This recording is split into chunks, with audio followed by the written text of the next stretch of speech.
Can these bones live? A question as profound as it is puzzling, isn't it? As we delve into the vision of Ezekiel in the 37th chapter of his book, we find ourselves in the midst of a valley full of dry bones. A sight that may seem eerie, even daunting, but let's look closer. The scene is set, a valley of bones, bones that are very dry. The dryness of these bones is crucial. It signifies not just physical death, but a profound spiritual desolation, a lifeless state that seems beyond repair. And in the midst of this apparent hopelessness, God poses a question to Ezekiel. Can these bones live? It's a question that stirs the heart and challenges the mind. It's not a question of possibility, for nothing is impossible for God. Rather, it's a question that probes the depth of our faith, our trust in God's power to revive and restore. A question that forces us to look beyond the tangible, to embrace the supernatural. It's a question that resonates with us even today, as we face our own valleys, our own dry bones. Ezekiel's response is honest and humble. Sovereign Lord, you alone know. He acknowledges God's supreme knowledge and power. But the narrative doesn't end there. God instructs Ezekiel to prophesy to the bones, to declare the word of the Lord over them. This is significant. It highlights the role we humans play in God's divine work. It shows that faith isn't passive, it's active, it's prophetic. It's about speaking life into situations that seem lifeless, about declaring the promises of God in the face of despair. So as we navigate through the valleys of our lives, as we encounter dry bones of hopelessness and despair, let's remember God's question to Ezekiel.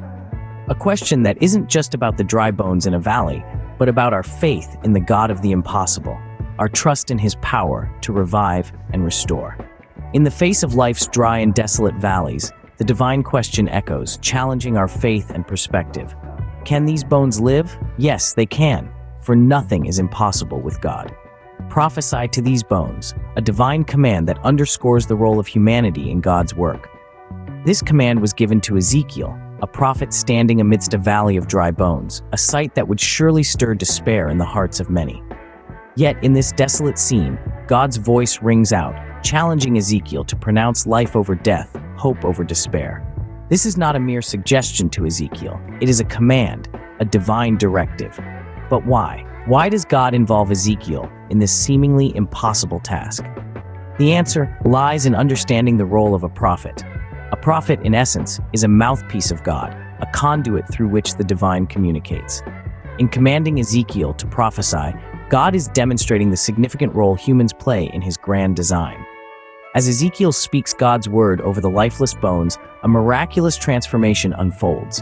The bones rattle, they come together, tendons and flesh form, and skin covers them. This rattling sound, the coming together of bones, is a symbol of God's transformative power. It's a testament to what happens when God's word is spoken with faith. The transformation of the dry bones into a living army is not just a physical restoration, it's a spiritual revival. It is a powerful demonstration of God's ability to breathe life into situations that seem utterly hopeless. It's an affirmation that when we align ourselves with God's will, we become partners in His divine work. This scene from Ezekiel's vision encourages us to step into our roles as modern-day prophets. It invites us to speak life into the dry bones of our world, the broken systems, the hopeless situations, the lifeless dreams. It reminds us that God's power is not limited by what we see, but rather it is unleashed when we dare to believe and speak His word with faith. When we speak God's word with faith, even the driest bones can come to life.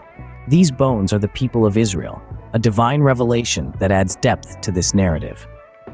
The dry bones, scattered and lifeless, are a symbolic representation of the people of Israel.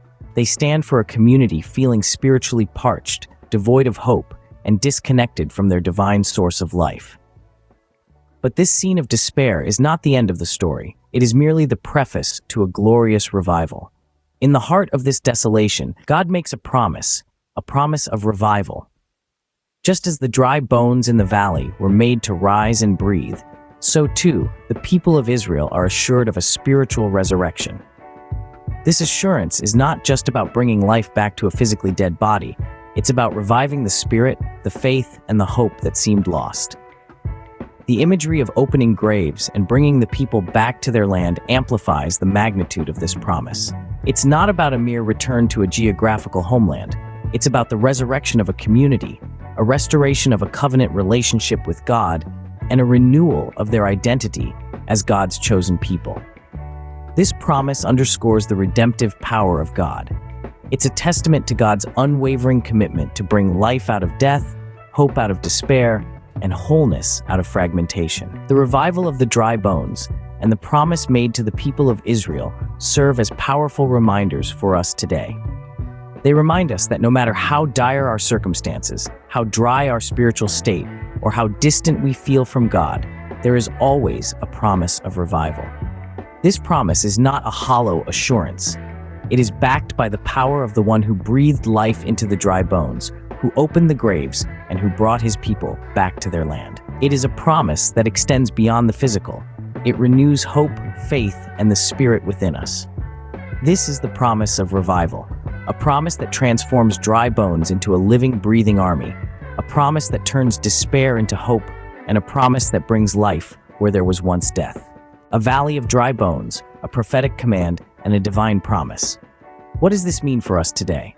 As we reflect on Ezekiel's vision, we're reminded of the transformative power of God, capable of bringing life to the lifeless. We see the importance of faith, as demonstrated by Ezekiel, whose prophetic words triggered a miraculous renewal. Our role, like Ezekiel's, is to proclaim God's word, even in the face of desolation and despair. This narrative also underscores God's promise of spiritual revival. The people of Israel, feeling spiritually dead, were brought back to life. This promise isn't limited to a historical people, but extends to us, offering hope and renewal.